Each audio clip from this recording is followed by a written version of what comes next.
आमरीत उसे ही आप कहते हैं, वहाँ जहाँ आप जाते रहे छुप छुप के डिग्गी में या बुरके पहन पहन के जाते रहे, उसे ही आमरीत कहते हैं। किसी और चीज़ को लोगों को ये बता भी दें कि उस आमरीत है क्या, वो अगर आप उसकी गोद में बैठ जाएं तो हलाल है, अगर और कोई बैठ जाए तो हराम है। ये भी फैसला कर दें कि वो हलाल और हराम कब कब होगी। जब नवाज शरीफ वज़ीर ख़जाना बना या वज़ीर आला बना या फिर वज़ीर आज़म बना, उस वक्त वो आमरीत हलाल थी, अब हराम हो गई है।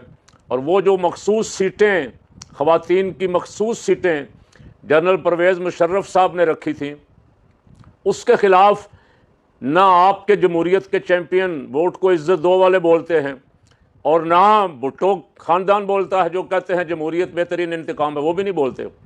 इसलिए कि ख़वातीन जो दाएं बाएं नारे लगाती हैं, कभी वाह वाह कहती हैं, कभी हाय हाय कहती हैं, उनको आखिर असम्बलियों में भी तो पहुँचाना है ना, उनको कुछ ना कुछ तो उनको भी आखिर देना है। उसके खिलाफ भी ज़रा बोलें ना मोहम्मद साहब, मोहम्मद अहमद साहब, मेहरबानी करें स्पीकर साहब, उसके खिलाफ बोलें। और वो सीटें जो हैं उनको आमरीत की निशानियाँ समझ के कालअदम करार दे दें।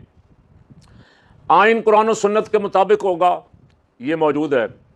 और दफ़ा 62-63 कुरान और सुन्नत की रोशनी में बनाई गई कि मुसलमानों का लीडर, मुसलमानों का उम्मीदवार, मुसलमानों का मेंबर असम्बली कोई नेक, सादिक और अमीन होना चाहिए, सच्चा हो, दयानतदार हो, करप्ट ना हो, जो लूट मार करने वाला हो वो ना हो, जो मुल्क का सारा पैसा लूट के बाहर ले जाए।